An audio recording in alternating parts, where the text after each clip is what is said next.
Hello everyone, आपका स्वागत है अड्डा 24/7 क्लास 9 एंड 10 यूट्यूब चैनल पर। और इस सेशन में बच्चों मैं आपको पढ़ाने वाला हूं क्लास 10 का चैप्टर 13 जिसका नाम है magnetic effects of electric current. और इस चैप्टर का हम पार्ट 3 यानी इलेक्ट्रिक मोटर पे डिस्कशन करेंगे। ऑलरेडी हमने, जैसा कि आप देख रहे हो, 2 पार्ट पढ़ लिया है। पहले पार्ट में हमने magnetic field due to a current carrying conductor के बारे में पढ़ा और दूसरे पार्ट में हमने force on a current carrying conductor in a magnetic field के बारे में पढ़ा। और इसी सेकंड पार्ट का जो एप्लीकेशन है वो है इलेक्ट्रिक मोटर, जिसके बारे में अब हम पढ़ने वाले हैं। तो आगे बढ़ा जाए, चलिए बिना किसी देरी के हम आगे बढ़ते हैं और शुरू करते हैं इलेक्ट्रिक मोटर को पढ़ना। तो जैसा लिखा है कि we have already studied about the force on a current carrying conductor in a magnetic field, है ना। ये तो हमने सेकंड पार्ट में पढ़ा कि अगर आपको करंट का डायरेक्शन पता हो और मैग्नेटिक फील्ड का डायरेक्शन पता हो और दोनों आपस में परपेंडिकुलर हो तो मैक्सिमम फोर्स लगता है, जो कि आप फ्लेमिंग लेफ्ट हैंड रूल से बता सकते हो कि किस डायरेक्शन में फोर्स लगता है। अब उसी फोर्स का यूज करके अगर हम कोई वर्क लें तो वो बन जाता है इलेक्ट्रिक मोटर, है ना। तो हम इस चैप्टर में क्या करने वाले हैं, हमने जो सेकंड पार्ट में फोर्स के बारे में पढ़ा उसी पार्ट का हम अब यूज करेंगे, एप्लीकेशन पढ़ेंगे इलेक्ट्रिक मोटर। तो काम आने वाला है कौन सा rule, Fleming left hand rule. Fleming left hand rule को थोड़ा एक बार रिवाइज कर लेते हैं। हमने पढ़ा था कि लेफ्ट हैंड में जो 4 फिंगर है वो मैग्नेटिक फील्ड को डायरेक्शन को बताता है, जो मिडल फिंगर है वो करंट के डायरेक्शन को बताता है, तो जो थंब है वो किसके डायरेक्शन को बताएगा, फोर्स के डायरेक्शन को। ठीक है, तो अगर मुझे फोर्स प्रोड्यूस करना है तो मैग्नेटिक फील्ड और करंट 2 चीजों की रिक्वायरमेंट है और वो 2 चीजें मिलकर फोर्स प्रोड्यूस करती हैं। और वही फोर्स जब मशीन में लगता है तो क्या बन जाता है, वो मशीन इलेक्ट्रिक मोटर बन जाती है। और उसी इलेक्ट्रिक मोटर से हम अपने डिफरेंट वर्क हम कंप्लीट कर पाते हैं, है ना। चलिए आगे चलते हैं और ध्यान में रखना कि फ्लेमिंग लेफ्ट हैंड रूल से हम आगे इलेक्ट्रिक मोटर को समझने की कोशिश करेंगे। ठीक है, चलिए। तो जैसा कि दिख रहा है कि ये जो कंसेप्ट है यही कंसेप्ट यूज होता है कहाँ, इलेक्ट्रिक मोटर में। तो शुरू करें इलेक्ट्रिक मोटर को पढ़ना। तो इलेक्ट्रिक मोटर है क्या, तो मोटर एक डिवाइस है इलेक्ट्रिक मोटर, जो कि क्या होती है, रोटेट होती है। और रोटेट क्यों होती है, क्योंकि इसके अंदर क्या जा रहा है, करंट। तो करंट अपने साथ कौन सी एनर्जी लेके जा रहा है, इलेक्ट्रिकल एनर्जी। और इलेक्ट्रिकल एनर्जी की वजह से जो फोर्स पैदा हुआ है ना, वो फोर्स क्या कर रहा है, वो इस मोटर को घुमा रहा है, रोटेट कर रहा है। तो रोटेशन मतलब एक तरीके की मैकेनिकल एनर्जी। तो इलेक्ट्रिकल एनर्जी को इलेक्ट्रिक मोटर किस में कन्वर्ट करता है, मैकेनिकल एनर्जी में कन्वर्ट करता है। तो अगर आपसे पूछा जाए व्हाट इज इलेक्ट्रिक मोटर, तो electric motor is a device which converts electrical energy into mechanical energy.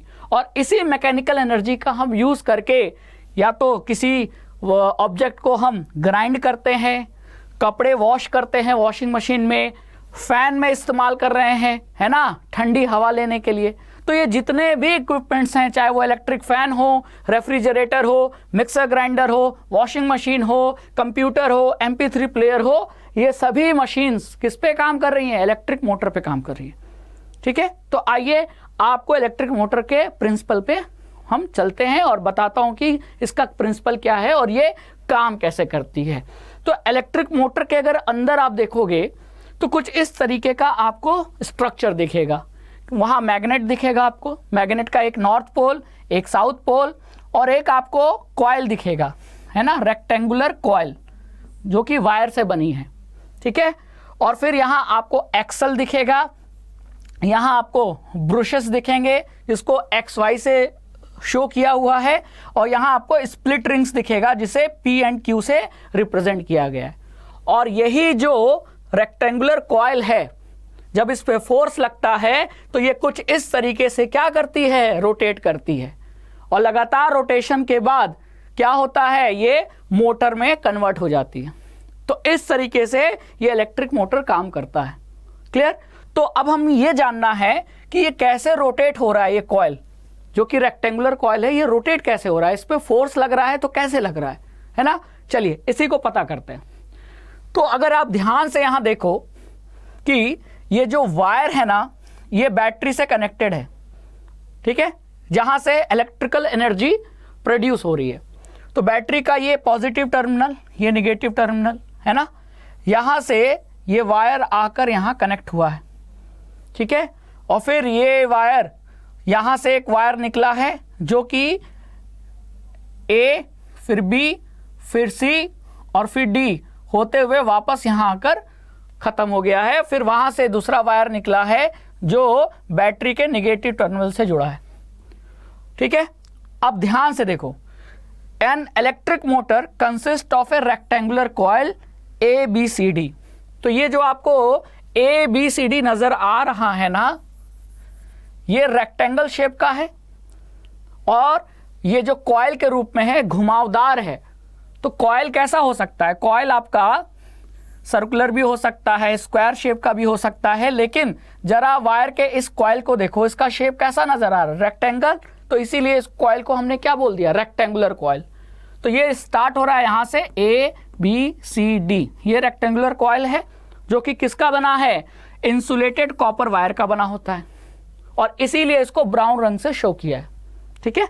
मतलब डायग्राम बनाने वाले ने भी बहुत लॉजिकल बनाया है, इसको ब्लैक या वाइट या रेड नहीं शो किया, क्योंकि ये कॉपर वायर से बना है रेक्टेंगुलर कॉइल, तो इसीलिए इसको ब्राउन रंग से शो किया है और उसको नाम दे दिया ए बी सी डी, ठीक है। अब ध्यान से देखो, the coil is placed between two poles of a magnetic field such that arm A B and C D are perpendicular to the direction of magnetic field. तो जरा ये ध्यान से देखो कि ये रेक्टेंगुलर कॉइल जो है वो किसके बीच रखा हुआ है? मैग्नेट के दो पोल्स के बीच। यहां कौन सा पोल नजर आ रहा है आपको? यहां मैग्नेट का नॉर्थ पोल नजर आ रहा है, और इस तरफ क्या नजर आ रहा है? मैग्नेट का साउथ पोल। अब जो मैग्नेटिक फील्ड लाइंस होती हैं वो किस पोल से ओरिजिनेट होती हैं और कहां टर्मिनेट होती हैं? तो हमने पढ़ा है कि नॉर्थ से निकलती हैं और साउथ पर जाकर टर्मिनेट हो जाती हैं। तो अगर यहां मैं बताऊं मैग्नेटिक फील्ड लाइंस तो कैसी होंगी? नॉर्थ से निकलेंगी और साउथ पे जाके क्या हो जाएंगी? टर्मिनेट हो जाएंगी। तो ये जो आपको दिख रहा है ये क्या है? ये है मैग्नेटिक फील्ड लाइंस, जो आपको मैग्नेटिक फील्ड का क्या बता रहा है? डायरेक्शन बता रहा है, ठीक है। तो ये मैग्नेटिक फील्ड का डायरेक्शन है। अब इस मैग्नेटिक फील्ड के डायरेक्शन का कंपैरिजन आप रेक्टेंगुलर कॉइल से करो तो क्या नजर आ रहा है कि अगर मैं इसको गायब कर दूं, ये मैग्नेटिक फील्ड का डायरेक्शन है और रेक्टेंगुलर कॉइल ऐसे है रेक्टेंगल शेप में, तो इसका मतलब कि मैग्नेटिक फील्ड ऐसे, रेक्टेंगुलर कॉइल ऐसे, तो दोनों के बीच में क्या है? 90 डिग्री बन रहा है। इसका मतलब कि इस मैग्नेटिक फील्ड में ये जो rectangular coil A B C D को रखा गया है वो किस तरीके से रखा गया है? परपेंडिकुलर रखा गया है। तो वही बात को यहां लिखा है, the coil is placed between the two poles of a magnetic field such that कि जो आर्म ए बी है और आर्म सी डी है वो मैग्नेटिक फील्ड के क्या है? परपेंडिकुलर है। और ये बहुत जरूरी है। परपेंडिकुलर क्यों? क्योंकि अभी हमने पढ़ा था कि मैग्नेटिक फील्ड और करंट जब दोनों परपेंडिकुलर होंगे तो मैक्सिमम फोर्स जनरेट होगा, है ना, और वो इन दोनों के परपेंडिकुलर होगा। तो इसीलिए तो करंट और मैग्नेटिक फील्ड को परपेंडिकुलर, बी मतलब यहां मतलब है मैग्नेटिक फील्ड से, तो करंट मतलब आई और मैग्नेटिक फील्ड को बी से रिप्रेजेंट कर रहे हैं, तो दोनों आपस में परपेंडिकुलर रखने के लिए हमने इस रेक्टेंगुलर कॉइल को इस मैग्नेटिक फील्ड के परपेंडिकुलर रखा, ठीक है। इतना आपको समझ में आ गया? चलो आगे चलते हैं। अब देखो क्या लिखा है, the ends of the coil are connected to the two halves P and Q of a split ring. तो इस ए बी सी डी जो रेक्टेंगुलर कॉइल है उसके दो एंड, दो सिरे, तो एक तरफ यहां एंड है और एक तरफ ये एंड है। देखो ये तार यहां से ऐसे गया, ऐसे आया, ऐसे आया और यहां खत्म हो गया, है कि नहीं? तो अगर मैं इसका एंड देखूं तो एक एंड मुझे यहां नजर आ रहा है और एक एंड यहां नजर आ रहा है कि नहीं? तो ये जो कॉइल है रेक्टेंगुलर उसका एक एंड यहां कनेक्ट है और दूसरा एंड यहां कनेक्ट है ना। तो यहां जो कनेक्ट हुआ है वो हम कह रहे हैं किससे कनेक्ट हुआ है? ये आपका पी पार्ट से कनेक्ट हुआ है। ये देखो पी दिख रहा ये वाला P पार्ट है, ठीक है, ये है P पार्ट और ये है Q पार्ट। तो एक एंड P से कनेक्ट है और एक एंड Q से कनेक्ट है। P और Q क्या है, दो हाफ हैं एक स्प्लिट रिंग के। तो स्प्लिट रिंग मतलब, रिंग तो आप जानते ही हो ना, रिंग कैसा होता है, रिंग होता है कुछ इस तरीके का, है ना।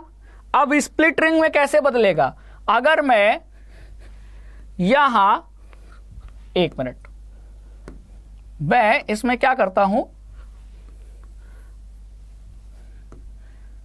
देखो, अगर मैं यहां इसको ऐसे कर दूं और यहां मैं ऐसे कर दूं, तो क्या लग रहा है, अभी तो एक कंप्लीट रिंग था, लेकिन बीच में मैंने इसको अगर ब्रेक कर दिया तो अब ये किस में कन्वर्ट हो गया, स्प्लिट रिंग में। तो अब इस स्प्लिट रिंग के कितने टुकड़े, दो टुकड़े, दो हाफ, है ना। एक हाफ तो ये हो गया, एक हाफ ये हो गया, तो उसी एक हाफ को हम क्या कह रहे हैं, P, एक हाफ को कह रहे हैं Q। ये देखो, ये है P वाला हिस्सा, ये है Q। तो P से इस रेक्टेंगुलर कॉइल का एक एंड आकर मिला है और Q से दूसरा एंड आकर मिला है, ठीक है, क्लियर। तो ये बहुत चीज ध्यान रखने वाली है कि स्प्लिट रिंग के दो हाफ P और Q और रेक्टेंगुलर कॉइल का एक हाफ, एक एंड इस P से जुड़ा है और ये जो दूसरा एंड है आकर इस Q हाफ से जुड़ा है, ठीक है, क्लियर हो गया, इतना आपको समझ में आ गया। अब आगे चलते हैं, ठीक है।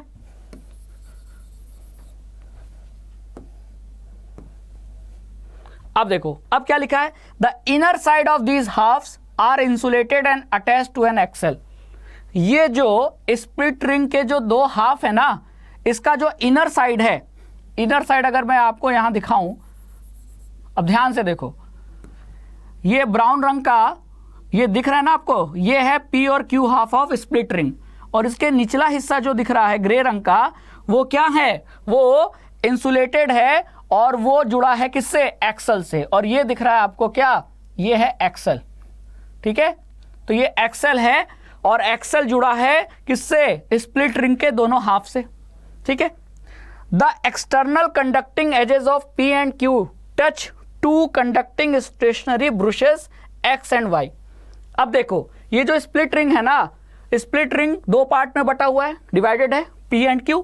अब ये जो P है वो यहां इस समय ये जो ब्रश है X उससे जुड़ा है, ये देखो ये P, और ये P किससे जुड़ा है, इस ब्रश से जुड़ा है जिसको हम X कह रहे हैं। और दूसरे साइड ये जो Q है, स्प्लिट रिंग का दूसरा हाफ, ये जुड़ा है इस समय किस ब्रश से, Y से। जी हाँ, आम भाषा में इसको बुश कहते हैं, आपने सुना होगा, अक्सर कहते हैं लोग बुश कट गया, है ना। तो वो बुश होता है आम भाषा में, लेकिन साइंस के लैंग्वेज में उसे हम ब्रश कहेंगे, ठीक है। तो दो ब्रश होते हैं X और Y। तो P जो वाला हिस्सा है वो इस समय X से जुड़ा है और जो Q हाफ है स्प्लिट रिंग का, वो इस समय Y ब्रश से जुड़ा हुआ है, ठीक है। तो P जुड़ा है X से, Q जुड़ा है Y से, ठीक है। ये इनिशियल पोजीशन है, बाद में क्या होगा वो भी मैं बताऊंगा। अब आगे चला जाए, चलिए। अब देखो, ध्यान से देखना, अब करंट एंटर कर रहा है किसमें, कॉइल में। तो करंट यहां पॉजिटिव टर्मिनल से निकलेगा, निकलेगा कि नहीं निकलेगा, जी हाँ निकलेगा। तो यहां से करंट निकला, ठीक है, पॉजिटिव टर्मिनल से, यहां गया ब्रश X पे और यहां से फिर कहां पहुंचा, इस रेक्टेंगुलर कॉइल में। तो रेक्टेंगुलर कॉइल में कुछ इस तरीके से जा रहा है, यहां गया A पे आया, A के बाद कहां गया B, B से कहां गया C, C से गया D, और D से फिर यहां से होते हुए फिर यहां करंट वापस नेगेटिव टर्मिनल में आ गया। यह है करंट का डायरेक्शन। तो आप क्या देख रहे हो, इस रेक्टेंगुलर कॉइल में जो करंट फ्लो हो रहा है वो किधर से किधर फ्लो हो रहा है, A से B, B से C, C से D। तो वही लिखा है कि current in the coil ABCD enters from the source battery through conducting brush. तो ये कंडक्टिंग ब्रश है X, तो करंट यहां से आया ब्रश के पास, ब्रश से फिर कहां आया, कॉपर वायर पे, जो कि रेक्टेंगुलर शेप में है ना। और फिर यहाँ ए से बी, बी से सी, सी से डी होते हुए ये फिर आया किस ब्रश पे, वाई ब्रश पे, और वाई ब्रश से फिर ये आया यहाँ और फिर आके बैटरी में खत्म हो गया। तो वही लिखा है and flows back to the battery through brush Y. तो इसका मतलब जो करंट है वो एक्स ब्रश से एंटर कर रहा है और फिर रेक्टेंगुलर कॉइल से होते हुए फिर वाई ब्रश से बाहर निकलकर बैटरी में चला जा रहा है। इतना क्लियर हुआ? ठीक है, आगे चलते हैं। अब यहां ध्यान से देखो, notice that the current in the arm A B of the coil flows from A to B. जी हाँ, ये तो हमने जाना ही कि इस आर्म में जो करंट है वो किस डायरेक्शन में फ्लो हो रहा है, ए से बी में। अभी हमने पढ़ा ना, ए से बी करंट जा रहा है, और इस आर्म में किधर से आ रहा है, सी से डी को आ रहा है करंट। तो करंट का डायरेक्शन इनिशियल पोजीशन पे पता होना चाहिए। तो अभी जो करंट है वो ए से बी में जा रहा है और सी से डी में जा रहा है। तो दोनों आर्म में, ये क्या है, आर्म है ना, इस कॉइल का ये आर्म है, और दोनों आर्म में करंट का डायरेक्शन क्या है, सेम डायरेक्शन नहीं, अपोजिट है। यहां देखो ऐसे जा रहा है, वहां ऐसे आ रहा है, अपोजिट है। तो वही लिखा है कि in arm C D it flows from C to D, that is opposite to the direction of current flowing through the arm A B. तो ए बी में जिस डायरेक्शन में करंट फ्लो हो रहा है उसके अपोजिट डायरेक्शन में flow हो रहा है, कहां, सी डी आर्म में। ठीक है, इतना क्लियर हो गया। चलो, applying Fleming left hand rule. अब आपके पास क्या है, करंट का डायरेक्शन है, ठीक है, करंट का डायरेक्शन मिल गया। आपके पास मैग्नेटिक फील्ड का डायरेक्शन है, जी हाँ है, दिख नहीं रहा है क्या? अरे थोड़ा याद करो, नॉर्थ से साउथ, यही तो है मैग्नेटिक फील्ड का डायरेक्शन, है कि नहीं?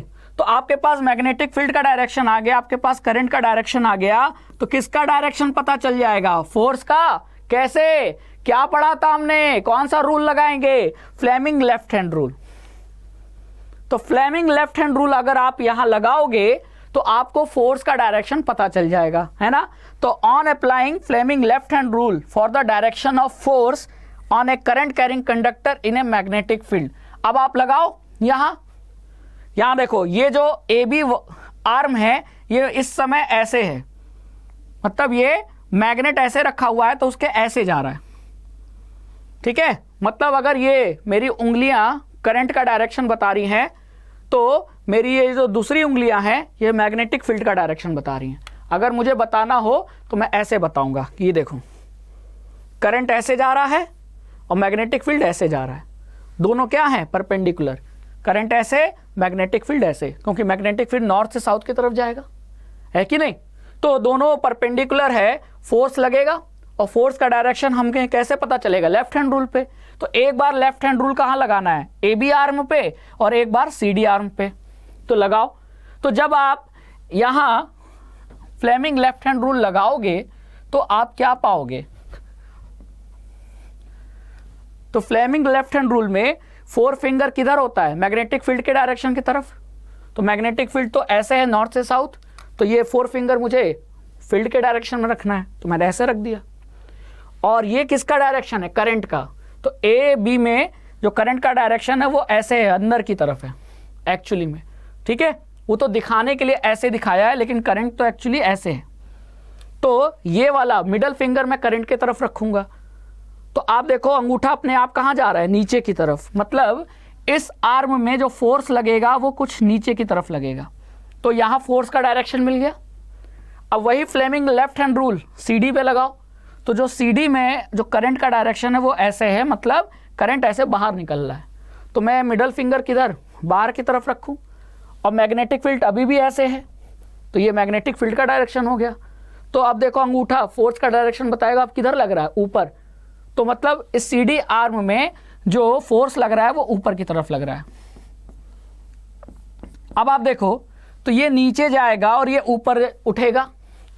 तो ये जो आर्मेचर है, मतलब ये जो कॉइल है, रेक्टेंगुलर कॉइल, ठीक है, ये क्या होगा, ये वाला हिस्सा नीचे आएगा, ये वाला ऊपर जाएगा, तो ये ऐसे घूमेगा। देखो ये देखो, यहाँ देखना, यहाँ एरो क्या बता रहा है, ग्रीन एरो, कि देखो यहाँ नीचे फोर्स लग रहा है और यहाँ ऊपर लग रहा है। देखो तो ये नीचे फोर्स लगने के कारण ये ए बी वाला नीचे जाएगा और ये ऊपर जाएगा। तो ये घूमेगा, घूमेगा तो साथ में एक्सल भी घूमेगा, और ये जो स्प्लिट रिंग्स के दो हाफ हैं पी और क्यू ये भी घूमेंगे, लेकिन ये जो एक्स वाई ब्रश है ना वो नहीं घूमेंगे, ये अपनी जगह पर रहेगा, लेकिन एक्सल हो गया, ये जो स्प्लिट रिंग हो गया, और ये पूरा रेक्टेंगुलर कॉइल क्या होगा, घूमेगा। ठीक है, अब हाफ रोटेशन के बाद, हाफ रोटेशन के बाद क्या होगा, ये डी यहां आ जाएगा, सी यहां आ जाएगा, और ये जो ए है वो यहां चला जाएगा, बी यहां चला जाएगा। अगर ये ऐसे घूमेगा हाफ रोटेशन तो ये वाली चीज यहां आ जाएगी, और ये वाली ऐसे घूम के ऊपर यहां आ जाएगी, है कि नहीं। तो अब वही देखते हैं। Thus the coil and the axle और coil दोनों mounted free to turn about the n axis। तो ये जो आप देख रहे हो ना, ये एक्सल और ये रेक्टेंगुलर कॉइल दोनों, ये जो एक्सिस है उसके अराउंड क्या होगा, घूमेगा, है ना। और कैसे घूमेगा, ये ऐसे घूम रहा है, मतलब anti clockwise, rotate anti clockwise. Therefore the current in the coil gets reversed and flows along the path DCBA। तो अब देखो होगा क्या, देखो जब ये यहां आ जाएगा, हाफ रोटेशन पे बता रहा हूं, मैंने मान लिया बच्चों, मैंने मान लिया कि ये हाफ रोटेशन के बाद ये डी यहां आ गया, सी यहां आ गया। इमेजिन करना पड़ेगा, बिना इमेजिनेशन के इसको आप समझ नहीं सकते। मतलब ये आधा घूमा, ठीक है, तो आधा घूमा तो ये चीज देखो, जो डी यहां था कहां आ गया, यहां आ गया, जो उधर सी था वो इधर आ गया, और जो ए यहां था अब देखो कहां, ए यहां चला जाएगा, और जो इधर बी था वो भी इधर चला जाएगा। तो जो चीज इधर है वो इधर, और ये वाली चीज इधर। मतलब कुछ देर बाद हाफ रोटेशन के बाद क्या देखोगे आप, हाफ रोटेशन के बाद आपको बच्चों क्या नजर आएगा, हाफ रोटेशन के बाद नजर आएगा कि यहां डी आ गया है, यहां सी आ गया है, यहां बी आ गया है, और यहां ए आ गया है। और ये जो वाई है, वाई अपनी जगह पर है, एक्स भी अपनी जगह पर है, लेकिन ये जो स्प्लिट रिंग क्यू था, क्यू अब इधर आ गया है, और पी इधर आ गया है। देखो ये जो ब्रश हैं वो अपनी जगह पर रहेंगे, स्प्लिट रिंग घूमेंगे, तो स्प्लिट रिंग पहले पी क्यू थे, तो जब घूमेगा तो क्यू इधर आ जाएगा और पी इधर आ जाएगा। अब क्यू का कांटेक्ट किसके साथ हो गया, एक्स के साथ। पहले क्या था, पहले मैंने बताया था, पहले पी का कांटेक्ट एक्स के साथ था, क्यू का कांटेक्ट वाई के साथ था, लेकिन जब घूमेगा तो क्यू उठ के इधर आ जाएगा, पी उधर चला जाएगा, तो क्यू का कांटेक्ट अब किसके साथ आ जाएगा, एक्स के साथ। ठीक है, क्यू का कांटेक्ट एक्स के साथ होगा, पी का कांटेक्ट, क्यू का कांटेक्ट एक्स के साथ, और पी का कांटेक्ट वाई के साथ। क्यू एंड पी क्या है, स्प्लिट रिंग के दो हाफ हैं, एक्स वाई क्या है, ब्रश है। अब बैटरी से करंट तो वैसे ही निकलेगा पॉजिटिव टर्मिनल से, तो अब यहां से होते हुए जाएगा ऐसे। अब देखो, अब यहां डी से सी में पहले करंट क्या हो रहा था, जब सी डी इधर था तो सी से डी करंट फ्लो हो रहा था, लेकिन अब जब सी डी इधर आ गए हैं तो करंट तो वैसे ही फ्लो होगा। वैसे मतलब पहले सी से डी था, लेकिन अब डी से सी फ्लो होगा, फिर ऐसे जाएगा, फिर ऐसे आएगा। तो अब देखो यहां करंट पहले ए से बी की तरफ था, लेकिन अब बी से ए की तरफ। अब यहां फिर left hand, Fleming left hand rule लगाओ, तो फिर पाओगे कि फोर्स कहां लग रहा है, नीचे। और जब इस आर्म पे लगाओगे तो फिर पाओगे कि फोर्स कहां लग रहा है, ऊपर। तो ये जो आधा टर्न हुआ, फिर क्या होगा, आधे टर्न के बाद फिर ये नीचे जाएगा, फिर ये ऊपर आएगा, तो फिर आधा और घूम जाएगा, और ये लगातार चलेगा। और लगातार चलने से लगातार ये एंटी क्लॉकवाइज घूमता रहेगा, घूमता रहेगा, है ना। देखो लगातार घूमता रहेगा, क्लियर। तो वहां यहां क्या हुआ, यहां आपको एक चीज देखने को मिली, करंट का डायरेक्शन बदल गया। पहले करंट का डायरेक्शन क्या था, ए बी सी डी, लेकिन अब करंट का डायरेक्शन क्या है, डी सी बी ए। तो ये ध्यान रखना है, करंट का डायरेक्शन बदला कि नहीं बदला, जी हाँ बदला। तो वो डिवाइस जो करंट का डायरेक्शन को रिवर्स कर दे उसे हम क्या कहते हैं, कम्यूटेटर कहते हैं। क्या कहते हैं, कम्यूटेटर। अब यहां वो चीज कम्यूटेटर की तरह कौन सी चीज है जो काम कर रही है, जो करंट के डायरेक्शन को बदल रही है? तो आपने देखा होगा कि जो स्प्लिट रिंग थे, स्प्लिट रिंग के जो दो हिस्से थे P और Q, तो पहले P वाला X ब्रश से कनेक्टेड था और Q वाला Y से कनेक्टेड था, लेकिन बाद में X और Y अपनी जगह पर ब्रश रहते हैं, लेकिन Q इधर आ जाता है और P इधर आ जाता है। तो करंट का डायरेक्शन जो पहले ABCD था वो करंट का डायरेक्शन बदल के DCBA हो जाता है ना, करंट डायरेक्शन। तो करंट के डायरेक्शन में बदलने का काम किसने किया? स्प्लिट रिंग के दो हाफ। तो स्प्लिट रिंग वो डिवाइस है जिसने करंट के डायरेक्शन को बदल दिया, तो ऐसे डिवाइस को हम कम्यूटेटर कहते हैं। तो इलेक्ट्रिक मोटर में कम्यूटेटर का काम कौन करता है? Split ring.